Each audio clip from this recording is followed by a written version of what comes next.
दुखी मन से अपने मणि को ढूंढने के लिए चल देती है। भागती कहाँ है काली नागिन, आज मैं तुझे काट डालूंगा। इधर दुष्ट तांत्रिक काले जादू से मणि की सारी शक्तियां अपने अंदर खींच रहा था।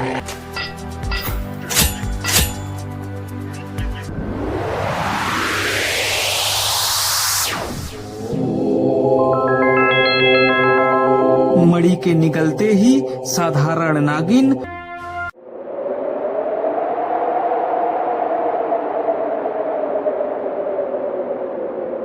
दुष्ट नागिन,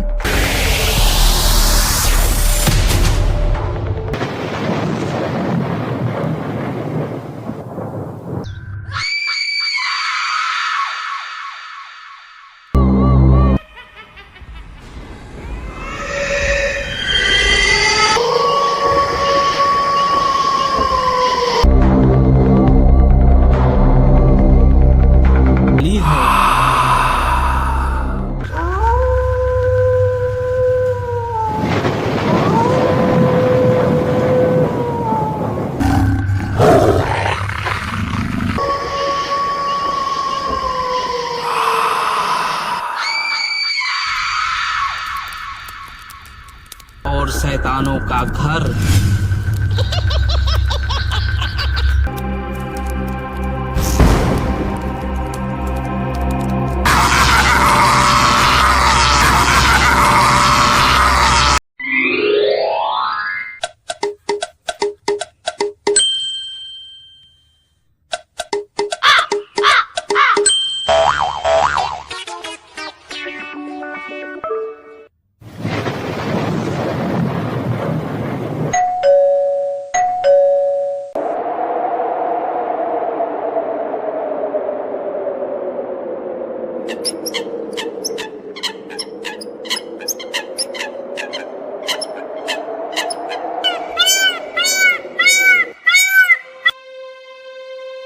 एक इच्छाधारी नागिन आसमान में विचरण कर रही थी।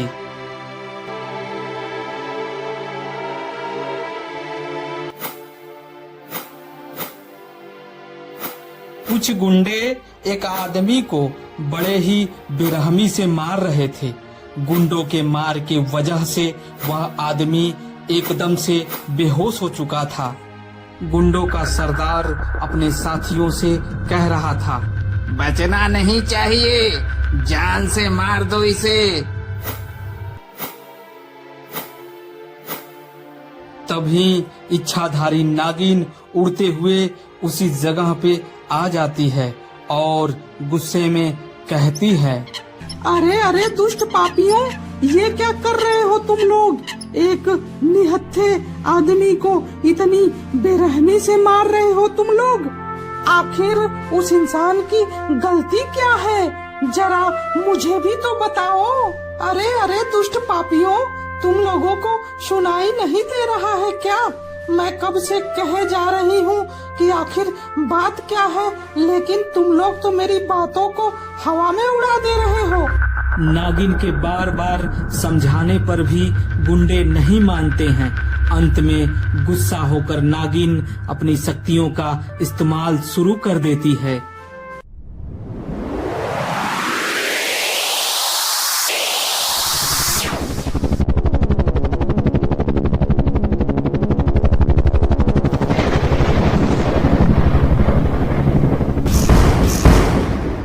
नागिन के प्रहार से डरकर गुंडे भाग जाते हैं। नागिन अपनी शक्तियों से उस अधमरे इंसान को ठीक कर देती है। हे मानव, तुम्हारा क्या नाम है? तुम्हें सारे गुंडे मिलकर क्यों मार रहे थे? आखिर तुमने क्या गलती करी थी, मुझे भी तो बताओ। मेरी कोई गलती नहीं है नागरानी, मैं एक गरीब किसान हूँ, मेरा नाम बिरजू है। इन गुंडों ने मेरी खेती के जमीन को मुझसे छीन लिया, मेरे घर में आग लगा दिया। मैंने विरोध किया तो मुझे मारने लगे। अच्छा, तो ये बात है, देखना भगवान उन दुष्टों को बहुत जल्द सजा देंगे। बिरजू मन ही मन खुश होता है।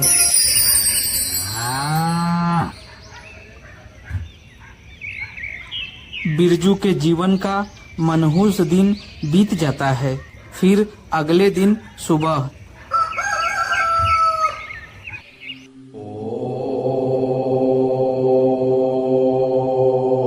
नागरानी अपने मणि को निकालकर सुरक्षित जगह रखकर भगवान भोलेनाथ की पूजा कर रही होती है। कुछ ही दिनों में नाग पंचमी जो आने वाला है। हर नाग पंचमी को भगवान शिव नागरानी को दर्शन देते हैं।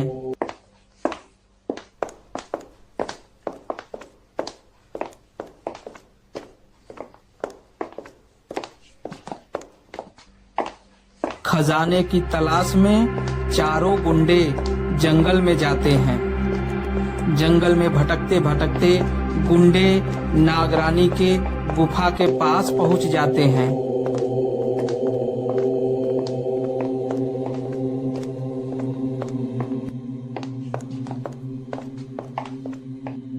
नागिन के चमत्कारी मणि को देखकर गुंडे खुश होते हैं। वह चुपके चुपके आपस में बात करते हैं।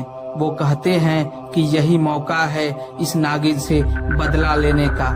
वह गुंडे चोरी चुपके नागिन के मणि को चुरा कर लेकर वहां से भाग जाते हैं। नागरानी भगवान के पूजा में इतना लीन रहती है कि उसे कुछ पता ही नहीं चलता है। अरे जल्दी जल्दी भागो सरदार, कहीं नागिन हम लोगों को पकड़ के काट ना ले।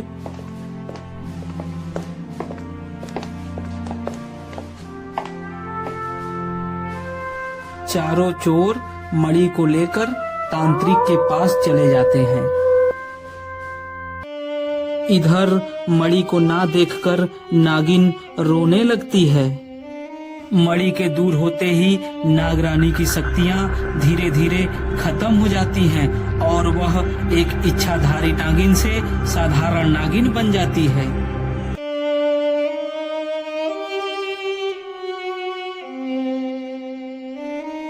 नागमणि के ना होने से नागिन की सारी जादुई शक्तियां समाप्त हो जाती हैं और वह दुखी मन से अपने मणि को ढूंढने के लिए चल देती है।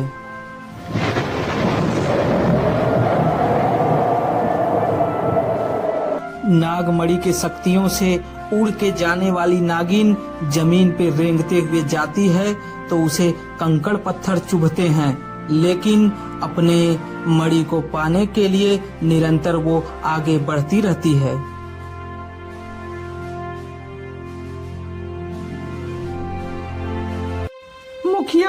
मुखिया जी, मेरी नागमणि चोरी हो गई। क्या आपने किसी को ले जाते हुए देखा है? नहीं प्यारी नागिन, हमने तुम्हारी मणि को नहीं देखा। तुम कहीं और पता करो। नागरानी वहां से निराश होकर चल देती है। फिर आगे उसे एक बूढ़ी चिड़िया मिलती है। चिड़िया दादी, क्या आपने किसी को मेरी मणि चुरा कर लेकर जाते हुए देखा है? अरे कलमुही नागिन, मैं तेरी नौकर हूँ जो तेरी मणि को देखती फिरूं। चल यहाँ से भाग। कलमुही नागिन कहीं की बड़ी आई है पता पूछने। नागिन दर दर की ठोकरें खाती है, लेकिन मणि का पता नहीं मिल पाता है। फिर वह राजा के पास जाने का निश्चय करती है।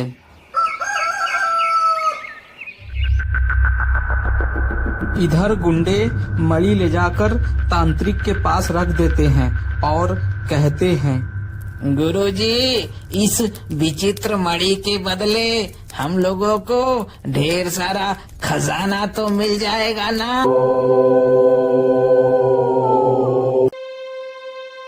इधर नागिन राजा के पास आकर सिर झुकाती है। तुच्छ नागिन, राजा के दरबार में क्या मांगने आई हो? मैं तुम्हें दान में क्या दे सकता हूँ? राजा जी, मेरी मणि को किसी ने चुरा लिया है। जब से मेरी मणि गायब हुई है, मेरी शक्ति खत्म हो गई है। आपसे निवेदन है कि आप सैनिक लगवा के मेरी मणि खोजवा दीजिए ना राजा जी। दुष्ट नागिन, मैं तुम्हारे तुच्छ मणि के लिए अपने बहादुर सैनिकों को लगाऊं? उससे अच्छा है कि तलवार से तुम्हारी गर्दन न काट डालूं। घमंडी राजा प्यारी नागिन को दौड़ा लेता है। भागती कहाँ है काली नागिन? आज मैं तुझे काट डालूंगा। बेचारी नागिन किसी प्रकार से दुष्ट राजा के दरबार से जान बचाकर भाग जाती है।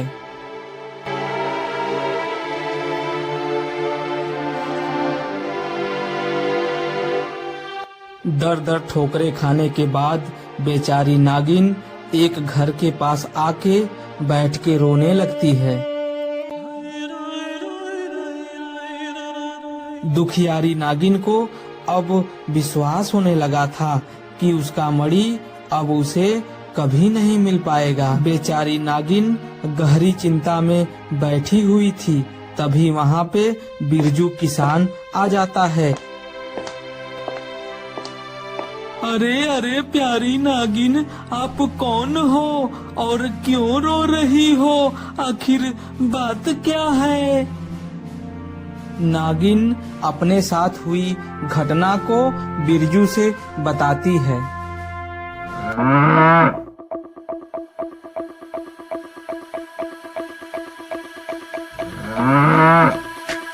बिरजू नागिन की सारी बातें ध्यान पूर्वक सुनने के बाद कहता है, अच्छा तो ये बात है।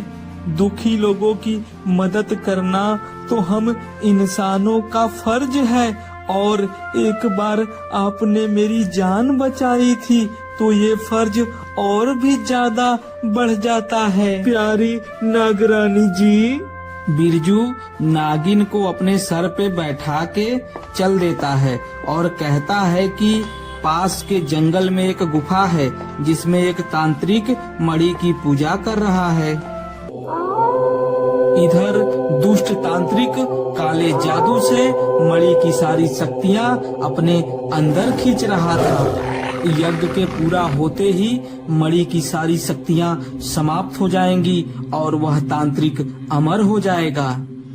नागरानी जी, जिस गुंडों से आपने मेरी जान बचाई थी वो गुंडे इसी तांत्रिक के यहाँ काम करते हैं। लगता है उन्हीं ने आपकी मणि चुराई होगी। नागरानी जी, इस गुफा के दो रास्ते हैं। एक रास्ते से आप जाइए और एक रास्ते से मैं जाता हूँ। आज उस गुंडों को मजा चखा देंगे। इधर गुंडे गुफा की पहरेदारी कर रहे होते हैं। नागिन आती है और उन गुंडों पे हमला कर देती है।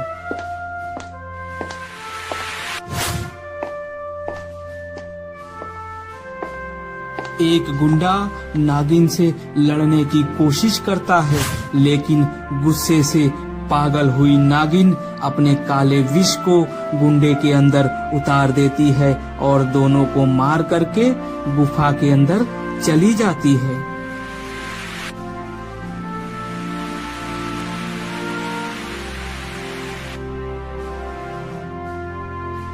इधर गुफा के दूसरे रास्ते पे एक गुंडा पहरेदारी कर रहा होता है। बिरजू आता है। आज मौका मिला है गुंडों से बदला लेने का, किसी को नहीं छोड़ूंगा।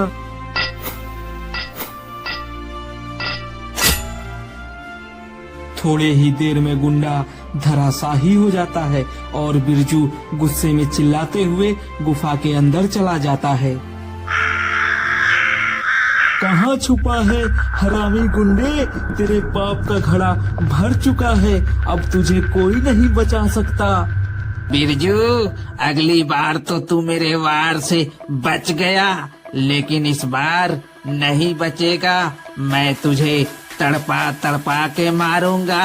मेरे हाथों से मरने के लिए तैयार हो जाओ। दुष्ट गुंडे, मरने की बारी मेरी नहीं तेरी है। आज मैं देखता हूँ मेरी ईमानदारी जीतती है या तेरी गद्दारी। चला डंडा, देखूं तेरे बाजुओं में कितना दम है।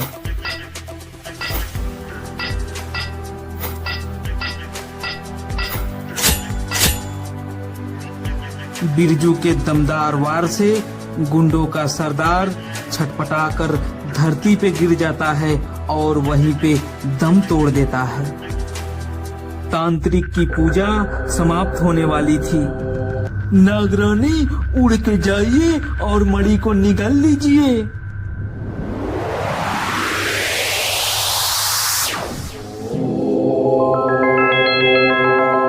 मणि के निकलते ही साधारण नागिन फिर से इच्छाधारी नागिन में बदल जाती है और नागिन की सारी शक्तियाँ वापस आ जाती हैं। दुष्ट नागिन, मैं तांत्रिक हूँ, जरा हट के।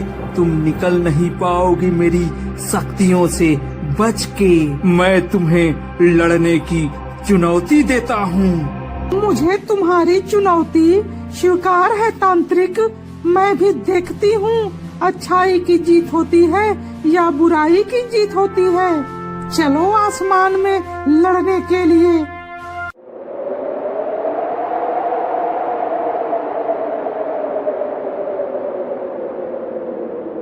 नागिन और तांत्रिक उड़कर आसमान में लड़ने के लिए तैयार हो जाते हैं। दुष्ट नागिन, तुमने हमारी तपस्या को भंग करके बहुत बड़ी गलती करी है।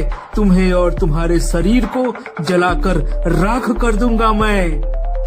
घमंडी तांत्रिक, मैं भी देखती हूँ कि कौन किसे जलाकर राख करता है और कौन जलकर राख होता है। दुष्ट नागिन, ले संभाल मेरी शक्तियों को।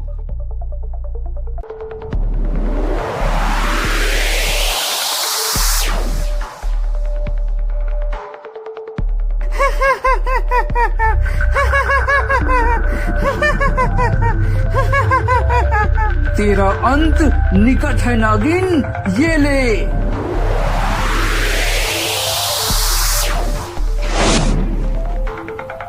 इस प्रकार नागिन बार बार तांत्रिक के शक्तियों को नष्ट करती है और हंसती रहती है।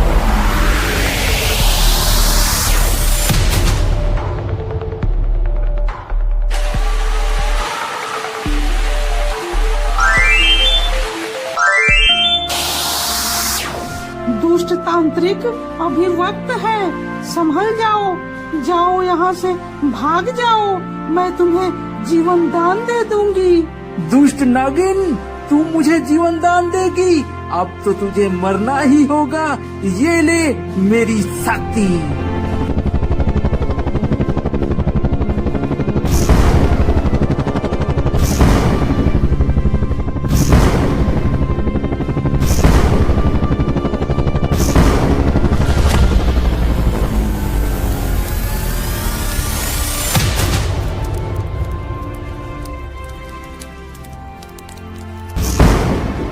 अंत में इच्छाधारी नागिन अपनी सच की शक्तियों से दुष्ट तांत्रिक को हरा देती है और उड़ते हुए चली जाती है। नागिन और तांत्रिक के बीच युद्ध समाप्त होते होते दिन भी समाप्त हो जाता है और अगले दिन सुबह इच्छाधारी नागिन अपने शक्ति से बिरजू को एक सुंदर सा घर बना कर देती है और बिरजू का शुक्रिया अदा करते हुए वापस उड़कर अपने लोक को चली जाती है।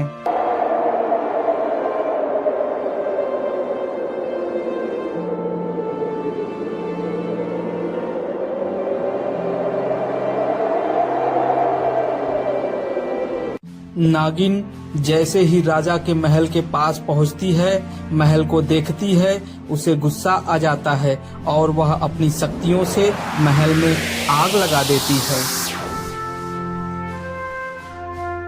जैसी करनी वैसी भरनी।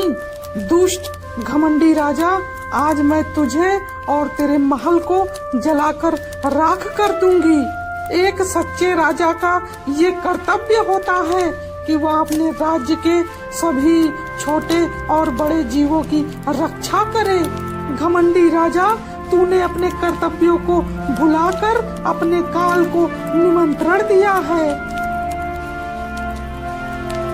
इस प्रकार नागिन के शक्तियों से राजा और उसका सारा महल जलकर राख हो जाता है।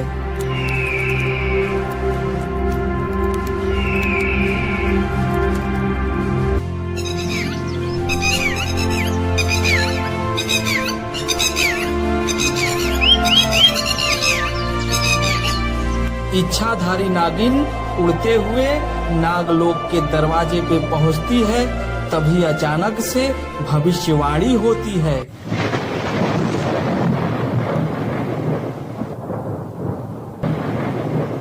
सावधान, सावधान नागरानी, सावधान। नागरानी, तुमने नागलोक में आने का अधिकार खो दिया है। तुम नागलोक के सीमा से दूर ही रहना, वरना जल के भस्म हो जाओगी। अत्यधिक क्रोध और अहंकार में तुमने राजा के साथ साथ राजा के महल को भी जला डाला। और तुम्हें ज्ञात होना चाहिए कि महल के अंदर निर्दोष और प्यारी प्रजा भी रहती थी, जो तुम्हारे क्रोध के कारण जलकर मारी गई। नागरानी, तुमने गुस्से में आकर नागमणि के शक्तियों का गलत इस्तेमाल किया है।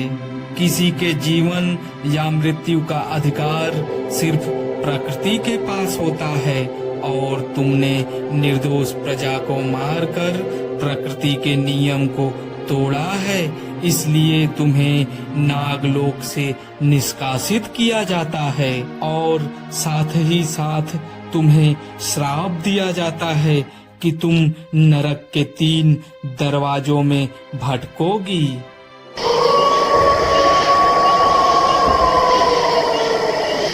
नागरानी, तुमने अपने जीवन में बहुत सारे अच्छे कर्म भी किए हैं, इसलिए तुम्हें एक मौका भी दिया जाता है कि तुम अगर से नरक के 3 दरवाजे को जीते जी पार कर लोगी तो तुम्हें मुक्ति मिल जाएगी और तुम दोबारा फिर से नागलोक में प्रवेश कर पाओगी।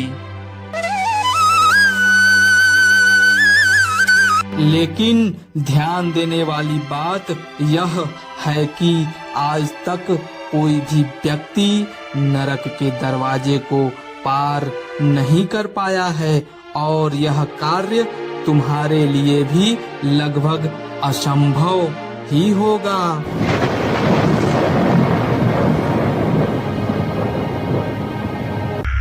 नरक का पहला दरवाजा डरावनी आत्माओं और रूहों का घर।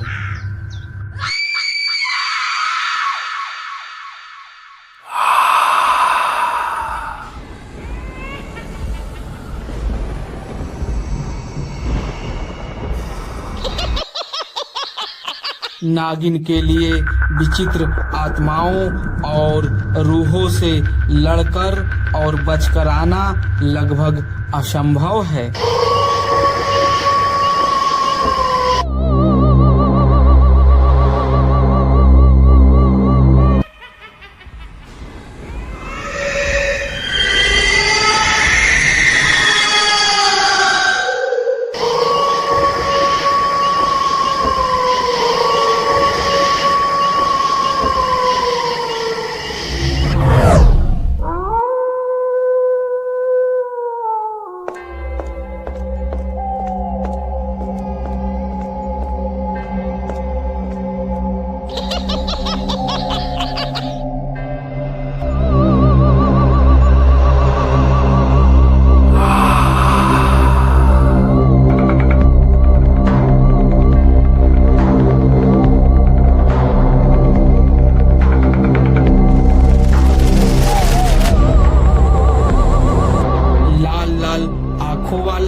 ही शक्तिशाली है।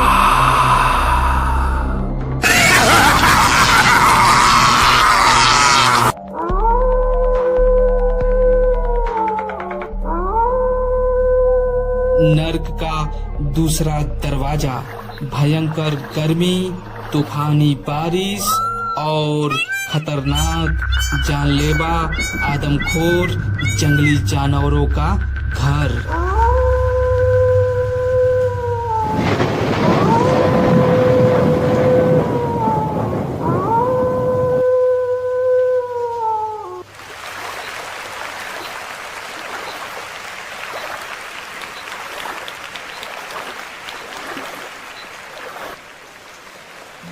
इस नर्क के द्वार में नागिन को अकाल, सूखा, बाढ़ और खतरनाक जंगली जानवरों का सामना करना होगा।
आदमखोर जंगली जानवरों से लड़ना और उन्हें हराना बड़ा ही चुनौतीपूर्ण होगा।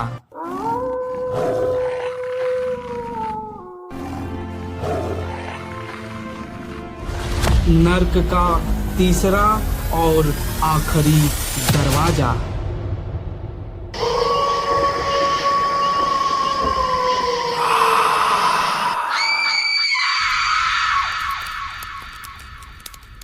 खतरनाक ज्वालामुखी और शैतानों का घर।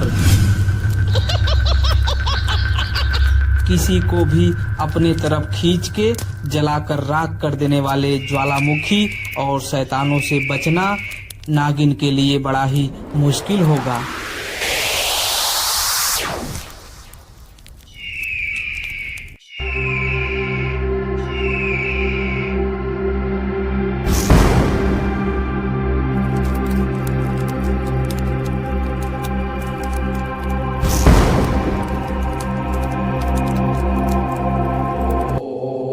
नागरानी, मैंने तुम्हें नरक के तीनों दरवाजों और उसके खतरनाक रास्तों के विषय में बता दिया।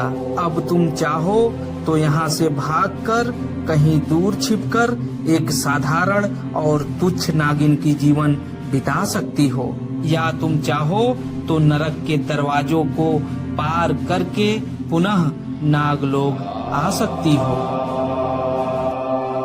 और हाँ, ध्यान देना, अगर नरक के किसी भी दरवाजों में तुम्हारी मृत्यु हो गई तो तुम्हारी आत्मा सदा के लिए उसी नरक के दरवाजों में भटकती रहेगी।